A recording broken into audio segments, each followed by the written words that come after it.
و بینەرانی ئازیزی بەرنامەی تەوارەکان لە بەرنمەیەکی دیکەدا و بە تەوەرێکی دیکە ڤێڕای هاوڕێیانی هاوکارم بووینەوە میوانی ماڵەکانتان.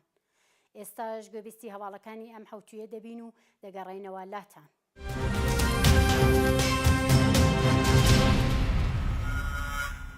لە پارێزگای سنا 19 تا 21,000 گیرۆدەبووی مادە سرکەرەکان بوونی هەیە.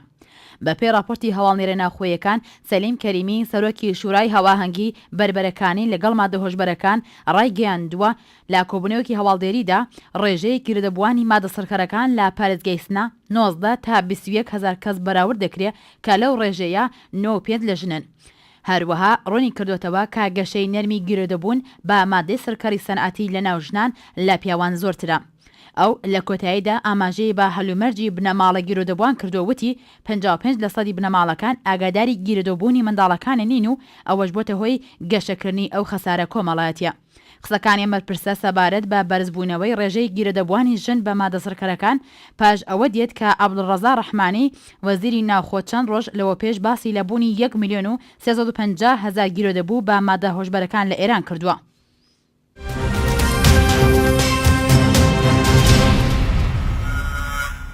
ناڕزایەتی بنەماڵەی قوتابیانی شیناوێ سەبارەت بە کەمتەرخەمی بەرپرسان بەپێی هەواڵەکان کە ناڕزایەتی بە شێوەی چۆنێتی دەرمانیکردنی ئەو قوتابیانە دەبیسرێ بنەماڵەی هەندێک لە قوتابیانە بۆ بڕە بودجەیە بۆیان دیاریکراوە ناڕزایەتیان دەربڕیوە. لەو پەیوەندەدا نوێنەری پیرانشار لە مەجلیس ڕایگەیاندووە هێشتا چەند لە بنەماڵەکان ئەو بڕە بودجە دیاریکراوەیان پێنەدراوە بۆ بڕە بودجەیەش ناڕازین و خوازیاری بودجەی زیاترن. ڕەسوول خزری وتوویەتی زۆرترین بودجەی نەغدی 110 ملیۆن تمەنە و دیەی نەغدی بەپێی ڕێژەی سوتاوی قوتابیان 30 20 10 60 70 ملیۆن تمەن دیاری کراوە. سەبارەت بە بڕینەوەی مانگانە بۆ ئەو قوتابیانە وتی لە سەرەتای دەستبەکاربوونی دەوڵەتی 11هەم داواکاری بڕینەوەی مانگانە بۆ ئەو قوتابیانە بووین و قسە و باسیشی لەسەر کرا بەڵام تا ئێستا بە ئاکام نەگەیشتووە. سەرماوەزی 1391 کوورەی نەفتی یەکێک لە پۆلەکانی قوتابخانەی ئینقلابی ئیسلامی شیناوێ ئاگری گرتو و بەهۆی ئەو ڕووداوە 27 قوتابی 2 مامۆستا و خزمەتکارێکی قوتابخانە بوونە قوربانی کە 2 لە قوتابیانە بەهۆی قوڵی برینەکانیان گیانیان لەدەستدا.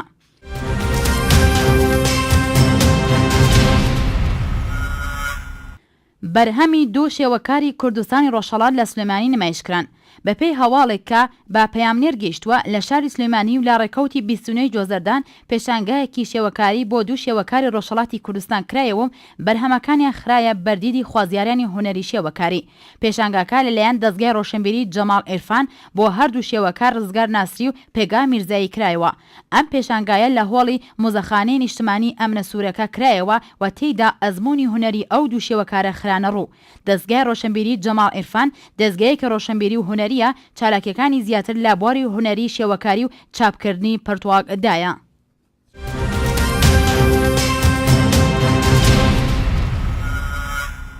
ڕێحانە تەباتەبایی دەست بەسەرکرا.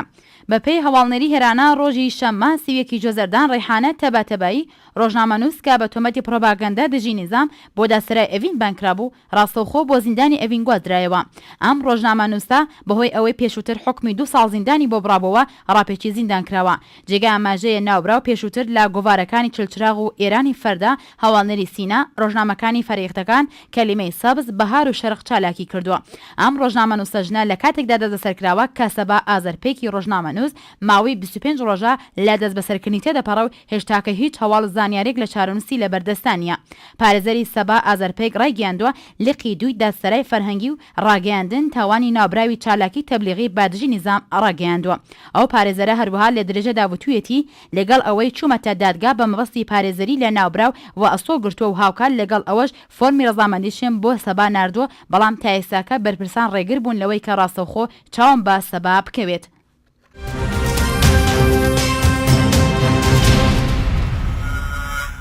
تەلەڤیزیۆنی ئێران ئەو ئەکتەرانەی نەشتەرگەری جوانکاریان کردووە نابێت دەربکەون. هەواڵنێری ئیسنا لە هەواڵێکدا بڵاوی کردوێتەوە بەرپرسانی دەستگای دەنگ و ڕەنگی ئێران لا بڕیارێکی نوێدا و بامەبەستی ڕێگریکردن تەشەنەستنی نەشتەرگەری جوانکاری بڕیانیان داوە لەمەوە بەدووە تەنیا ئەو ئەکتەرانە وەربگرن کە هیچ جۆرە نەشتەرگەرێکی جوانکاریان ئەنجام نەدابێت. عەلی ئەکبەر مەحموودی بەرپرسی گروپی فیلمی کاناڵی تاران وێڕای پەشڕاستکردنەوەی و هەواڵە ڕایگەیاندووە ئەو کشوکڕانەی کە ئەکتەرن و نەشتەرگەری جوانکاریان لە ڕووی ڕوخساری خۆیان ئەنجامداوە لەلایەن ئێمەوە بۆ ڕۆڵگێڕان لە فیلمەکاندا هەڵنابژێردرێن. ئەم هەڵوێستنەوەی بەرپرسانی دەستگای دەنگ و ڕەنگی ئێران پاش ئەوە دێت کە ماوەیەک لەوە پێش باز لەوە کرابوو کە هیچ بێژەرێکی وتیوەکانی کۆماری ئیسلامی بۆی نییە جلی ڕەنگی لەبەر بکات و دەبێت کاناڵ و واتیوەکانی کۆماری ئیسلامی هەوڵ بدات بۆ جلی یەک ڕەنگ بۆ سەرجەم ئەو کەسانەی لە کاناڵە تەلەڤیزیۆنەکان دەردەکەون.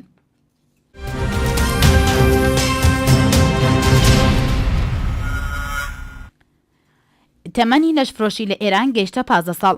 بەپێی هەواڵێکی هەواڵنێری هێرانە لەسەر بنەمای لێکۆڵینەوەی دەفتەری ناوەندی تۆژینەوەی مەجلیسی کۆماری ئیسلامی تەمەنی لەشفرۆشی لە ئێران بۆ 15 ساڵ دابەزیوە.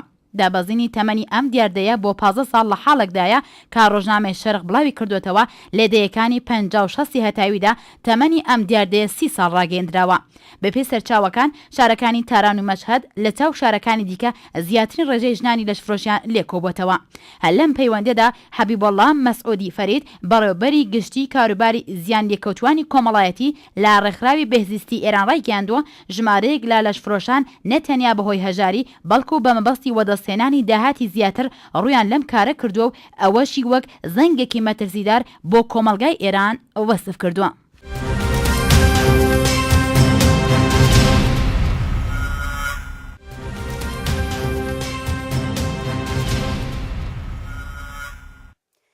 یەکێک لەو بابەتانەی کە لە جاڕنامەی جیهانی مافی مرۆڤدا ئاماژەی پێدراوە و وەک یەکێک لە مافە سەرەتاییەکانی ئینسانەکان ناسراوە پرسی ئازادی پوشش و ئازادی جلوبەرگ لەبەرکردنە. بەم مانایە مرۆڤەکان ئازادن بەوەی کە چ جۆرە جلوبەرگێک لەبەر دەکەن و ئازادن لە جۆری ڕەنگ و فۆرم و ستایلی جلوبەرگ لەبەرکردنی خۆیان. ئەم بابەتە پرسێکی گرینگە کە چالاکانی کۆمەڵایەتی زۆر جار باسی لێوە دەکەن و پەیوەندی ئەدەنەوە بە پرسێکی وەک مەسەلەی حیجاب. حیجاب جۆرێک پوششی دیاریکراوە کە بۆ ژنان دیاریکراوە و بە مانای داپۆشینی سەر و سەرجەم جەستەی ژنە بە شێوەیەک تەنها دەست و گردی دەموچاوی ژن دیاری بێت. هەرچەند لە هەندێ ڕوانگەی تایبەتی ترەوە بۆ حیجاب تەنانەت دیاریبوونی دەموچاو و دەست بۆ ژنان بە ناڕەوا دەزانرێت و بەشێک لە ئیسلامیەکان لەسەر ئەو باوەڕەن ژن ئەبێ نقابی ببێت.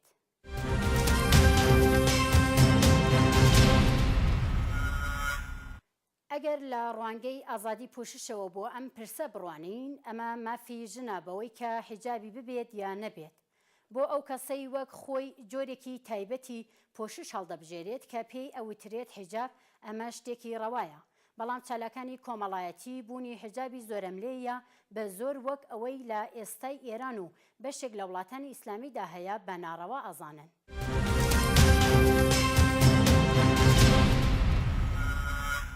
حجاب ئامێرێکە بۆ پۆشاندنی مرۆ و لە زیاتری کۆمەڵگاکاندا پەیوەندیەکی زۆری هەیە لەگەڵ ئاین و مەسەب.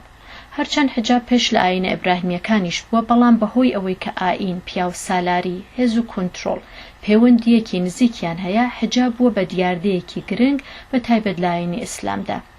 لە وڵاتێک وەک ئێران حجاب ئەمرێکی سیاسی و دەسەڵات بۆ سەرکوتکردنی ژنان و ژێر کۆنتڕۆڵگرتنیان لە حجابی زۆرەملی چ بە شێوازی سەرپۆش و چ بە شێوازێکی جلوبەرگ و ڕەنگی جلوبەرگ کاڵگوەردەگرێت. بە پڕوای من پەیوەندیەکی ڕاستەوخۆ لە نێو حجاب و ئازادی و تەنانەت مافی مرۆ هەیە. کاتێکە لە مانای مافی مرۆ ئەدوێین و بە تایبەت ئازادی هەڵدەسەنگێنین ئازادی هەڵبژاردن یەکێک لەو مەسەلانەیە و لە ناوەڕۆکی بڕوامەندی بە مافەکانی مرۆدایە. مافی پۆشش و چۆنیەتی هەڵبژاردنی جلوبەرگ بەشێکە لەو. بە بڕوای من باس لە ئازادی ژن بێ ئەوەی کە مافی هەڵبژاردنی جلوبەرگ و دانان یا خۆدانەنانی سەرپۆش بێت باسێکی بێکەڵکە. لە بواری زۆرە ملی بیر و بڕوای حجابیشەوە دەبینین زۆر لە ژنانی بندەست لە ئێران بە زەحمەت دەتوانن پەیوەندیەک لە نێوان ئازادی تاک و لابردنی حجاب ببینن بە تایبەت کە کەشفی حجاب لە کاتی ڕەزاشادا بە زۆرە ملی کرا. بەڵام بە بەشی خوێنەوار و گەنجی کۆمەڵگا لابردنی حجابەکەیان بە ئەوەڵ هەنگاوی ئازادی دەبین و بۆ قەناعەتە گەشتون کە کێشەی هاوبەشیان مەسەلەی حجابی زۆرە ملیگە. حجاب وەک زندانێکی فکری و بیر و بڕواش ئیش دەکات. لە ساڵی 1970 کاتێکە محەممەد ڕزا شا و فەرەحی پەهلەوی لە ئێران ڕۆشتن هەر لەو ڕۆژەدا بوو کە ئایەتوڵڵا منتەزری لەو کاتەدا وتوێژێکی لەگەڵ ڕۆژنامەی کەیهان بوو کە وتی ژنان نابێت بە ڕووتی لە کۆمەڵگادا بسوڕێنەوە چونکە دەبن بە ئامێرێک بۆ شەهوەتڕانی پیاوان. ئەم بیر و بڕوا تا ئەم ڕۆژیشە هەیە و بووە بە قوفڵێکی زندانێک کە لە بواری کۆڵتوریەوە بەشێکی زۆر لە کۆمەڵگا لە ئێران بە تایبەت شیعەکان دەگرێتەوە و ژنێک کە چارشەوی بەسەرەوە نەبێت یا ڕووسەری بەسەرەوە نەبێت سەرپۆشەکەی لابات بە ژنێکی ڕۆتی دەزانن. ئەمەش خۆی یەکێک لەو شتانەیە کە بەرگرەندەی ئەوەیە کە ژن بتوانێت بە ئازادی خۆی بکات.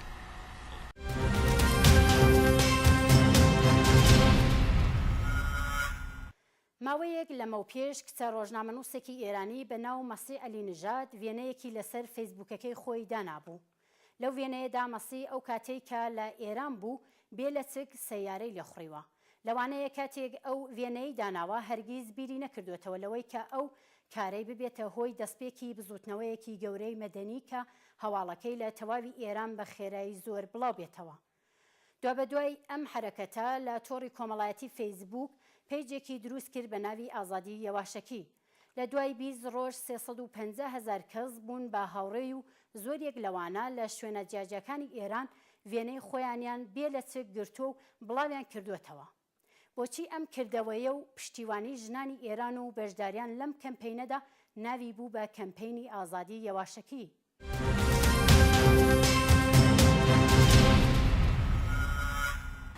ئەپرسن کە بۆچی ناوی ئەم کەمپەینە ئازادی یەواشەکیە. ئەم کەمپەینە بەهۆی ئەوەی کە ژنان ئەزمموی خۆیان لە کۆمەڵگادا و لە نێو ئێراندا کە بە ئاشکرا ناتوان حجابەکەیان لابن یاخۆ سەریان دەرخەن و بە هێواشی و بە دزیەوە و لە جێگەیەک تاکە تووشی مشکڵەی گرتن و بەندیرخانە نەکات لەچکەکەیان لا دەبن. زیاتری ژنان کە حەزیان بە حجابی زۆرەملی لە ئێران نەبووە و بە جۆرێک لە گەڵیاوە شەڕکەوتون تووشی مشکڵێک لەلایەن دەسەڵاتەوە یا کۆمەڵگاش بوون. لەم کەمپەینەدا ژنان وێنەی خۆیان و ڕەوایەتێکی کوڵ لە خۆیان دەنێرن کە لە جێگەیەکی عمومی داخراوە کە لە سەر فەیسبووک و لە تۆڕە کۆمەڵایەتیەکانە دانبدرێت. بۆ نمونە ژنێک لە دەشتێک وێنەی خۆی داناوە، یەکێکی دیکە لە نێو ماشینەکەەوە وێنەی خستووە لە چکەکەی خۆی لابردووە، یە ژنێکی تریش لەگەڵ دۆستەکانی وێستا و یاوەی کە لە بەرزایی شاخێکە وێستا و لە چکەکەی خۆی لابردووە و لە چەند جێگەتا لە نێو خەڵکەوە و هەروەها بەپەلە لە چکەی خۆیان لابردووە. دامەزرێنەری ئەم کەمپەینەش خانمی مەسیح عەلی نژاد کە وێنەی خۆی جاری ئەوەڵ ناردوو و وتیشی لە وتوێژێکم لێ خوێندۆ کە لەوەیە ئاڵێکە ئازادی ئێمە بە دزیەوە ئەکەین و بەشی ئێمە لە ئازادی بەشێکی هێواشێکیە کە ئەویش ناوی نانێم ئازادی و بۆ پیشاندانی نەبوونی ئازادیەکەمان ئێمە دەستمان بەم کارە داوە.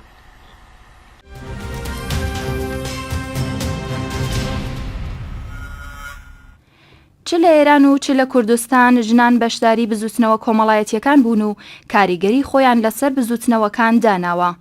دوای ڕووخانی دەسەڵاتی پەهلەوی و لە دەستپێکی دەسەڵاتی ئیسلامی لە ئێران حجابی زۆرەملێ واتە حجابی ئیجباری بوو بە باسێکی گەرمی دەسەڵاتدارانی کۆماری ئیسلامی و بوو بە یاسا.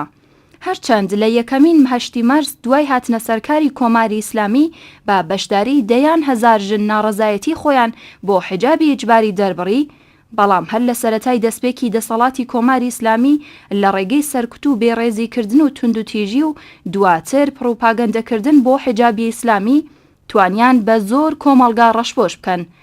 ئەگەرچی ژنان بە درێژایی تەمەنی کۆماری ئیسلامی بەردەوام لە ڕێگە جۆراوجۆرەکانەوە بۆ گەیشتن بە مافەڕەواکانیان تێکۆشان، یەک لەم کردەوانەیان لادان و لابردنی لەچکەکانیان و بڵاوکردنەوە لە ڕاگەاندنە گشتیەکاندا بوو ئەگەر بۆ ماوەیەکی کاتیش بێ. ئەم بزوتنەوە ئارام و مەدەنیە دەتوانێت چ پەیامێکی بۆ ژنانی ئێران و دەسەڵاتدارانی کۆماری ئیسلامی هەبێ.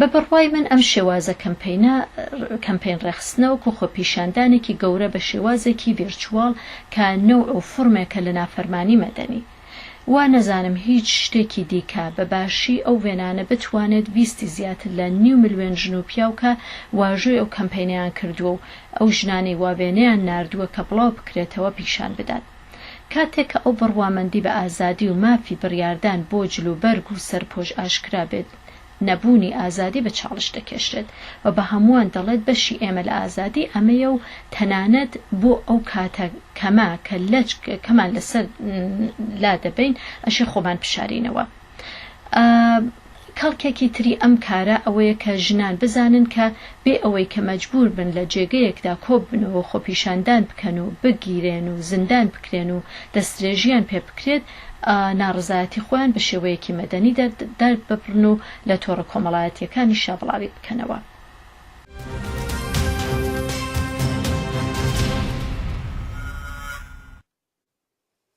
کەمپینی ئازادی یەواشەکی لە ماوەیەکی کووردا توانی ببێت بە باسێکی گەرم لە ناو ڕاگەیاندنە ناوخۆیەکانی ئێران و جیهان. لە ڕاگەیاندنەکانی ئێران دژایەتی توندی لەگەڵدا کرا و لە ڕاگەیاندنە جیهانیەکان بە نووسینی وتار و بڵاوکردنەوەی وێنەکانی تایبەت بەم کەمپینە وەکو حرەکەتێکی مەدەنی کە خواست و ویستی ژنانی ئێرانی تێدا باس کراوە زۆربەی ئەو ژنانەی کە وێنەی خۆیانان لە پێیجی تایبەت بە ئازادی یەواشەکی بڵاو کردوێتەوە چەندێڕێکشیان لەسەر هەستی خۆیان نووسیوە و بۆ ئەم چەند چرکە کە بە یەواشەکی هەست بە ئازادی دەکەن دەنگدانەوەی هەرچی زۆرتر و باشتری ئەم کردەوەی ژنانی ئێرانی لێکەوتەوە. ئایا کەمپینی یەواشەکی توانی نیشاندەری هێز و توانای ژنان بێ؟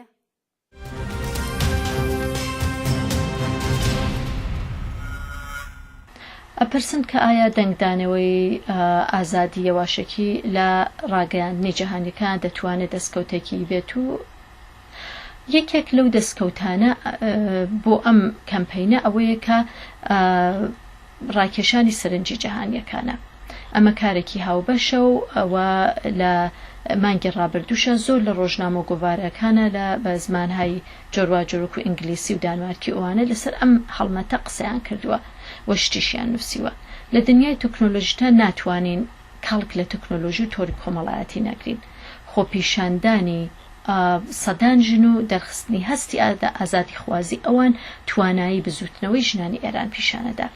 کارێکی هاوبەش بێ ڕێخستنی ڕێکخراوەیەک و حزبێک و بێ ناو نیشانێکی سیاسی خۆی بە شکلێکی سیاسی دەرهاتووە. مەسەلەی حجاب یەکێک لەو مەسەلانەیە کە پاژنەی دەسەڵات لە ئێران و بەرگێکی بەرەوەی مانەوەی سیستمی ئیسلامیە. چونکە بۆ بۆنەوە نیوەی کۆمەڵگا بەو جۆرە کە ویستویانە توانیوانە بیبەستنەوە. بەڵام کاتێک کە ئەو هێز و توانە بە هەر شکل و شێوازێک ئەخرێتە ژێر پرسیاری پیشاندەری هێز و توانایی ژنانە. باس لە دەستکەوت باسێکی دیکەیە. دەستکەوت دەتوانێت دروستکردنی دینامیکێکی کۆمەڵایەتی بێت کە لە داهاتوودا خۆی پیشان بدات. بەڵام ئەگەر بە دوای دەستکەوتێکی ئانی بین بڕوام ئەوەیە کە هەستی نەترس لە ژنان پەروەردە دەکات و دیسکورسی فمینیزم بەهێز دەکات. چونکە هەر شتێک کە باسی ئازادی ژنانی تیابێت باسێکی سیاسی و فمینیستیە. زۆر کەسیش ئەتوانم بڵێم کە دژایەتی خۆیان بەم کەمپینە دەرخستووە و منتەقیشیان ئەوەیە کە نابێت دڵی ژنان بە کارێکی هێواشکی و بەم کارێکی خولەیی خۆش بکەین یاکو لە گۆشەیەک تا ئەزمموی ئازادی بکەین. ئازادی مانای ئەوەیە کە بە ئازادی بژین و بە ئازادی بپۆشین. داخوازی ئازادیش ئەوەیە کە بە ئازادی داخوازی ئازادی بکەین. ئەوان دەڵێن کە دەسەڵاتیش حەز دەکات ژنان بە دزیەوە شتێک بکەن و نە ئەوەی کە بێترس مەمارسی ئازادی خۆیان بکەن. بەڵام من دەڵێم کاتێک کە ئەو گشتە ئەزممونە یەواشەکیە ئاوا ئاشکرا بووە خۆی مەمارسەی ئازادیەکی بە ئاشکرایە.